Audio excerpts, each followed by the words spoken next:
ఉదయం న్యూస్ కి స్వాగతం. కరీంనగర్ జిల్లా జమ్మికుంట రైల్వే స్టేషన్ వద్ద గల శ్రీ సీతారాముల ఆలయం ఈ రోజు శ్రీ మహావీర హనుమాన్ అర్ధ మండల దీక్ష కార్యక్రమాలు ఆలయ అర్చకులు వెంకటాచార్యుల ఆధ్వర్యంలో ఘనంగా నిర్వహించారు.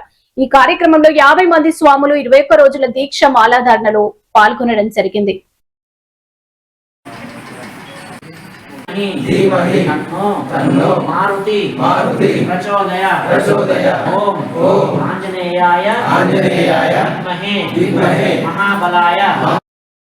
ఆలయ అర్చకులు వెంకటాచార్యులు మాట్లాడుతూ కోపతాపాలకు దూరం ఉండాలి, భక్తి భావాలతో కఠోరమైన దీక్షతో శ్రీరాముని భక్తుడు హనుమంతుడు కాబట్టి శ్రీరామును జపిస్తూ హనుమాన్ చాలీసా పారాయణం స్మరిస్తూ ఉండాలని స్వాములకు నియమ నిబంధనలు వివరించారు.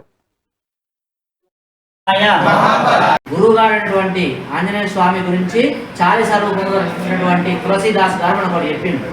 ఏం చెప్పిండంటే ఎత్ర ఎత్ర రఘునాథ కీర్తనం తత్ర తత్రకు నమస్తకాంజలి. తులసీదాస్ గారు రాసినారు.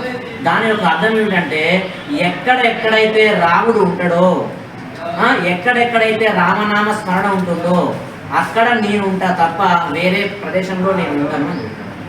అదే కదా, ఎక్కడ ఉంటాడు ఆంజనేయ స్వామి? ఎక్కడెక్కడైతే రామనామ స్మరణ జరుగుతుందో, ఎక్కడెక్కడైతే రాముడు నిల్వ ఉంటాడో ఆయన పాదాల దగ్గర మాత్రం ఎటువంటి మాటలు కూడా ఉండొద్దు. అదే కదా, రామనామ తండ్రి కానీ ఆయన కన్నా లోకపాలకుడు కానీ ఆంజనేయ స్వామి వేరే ఎవరు లేరు. కాబట్టి రాముడు ఎక్కడుంటే ఆంజనేయ స్వామి అక్కడే. మీరు ఇక్కడ మాలేసుకోవడం మీ ధన్యం. ఓకేనా? జై శ్రీరామ్, జై శ్రీరామ్. 5 ప్రదర్శన చేసి వచ్చి జపం చేసుకోండి. తర్వాత కొబ్బరికాయ